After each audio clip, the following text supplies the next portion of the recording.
ক্রীড়ামন্ত্রী অরূপ বিশ্বাস জানিয়ে দিয়েছিলেন 11ই জানুয়ারি কলকাতার ডার্বি করা সম্ভব নয়।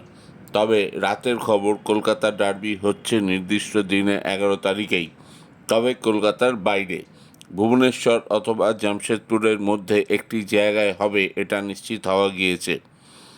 দীর্ঘক্ষণ মোহনবাগান ম্যানেজমেন্টের সঙ্গে এই নিয়ে মিটিং হয়েছে এফএসডিএল কর্তৃপক্ষের।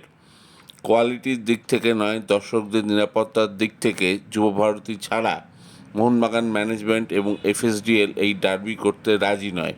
কারণ এবারের ডার্বির আয়োজক মোহনবাগান।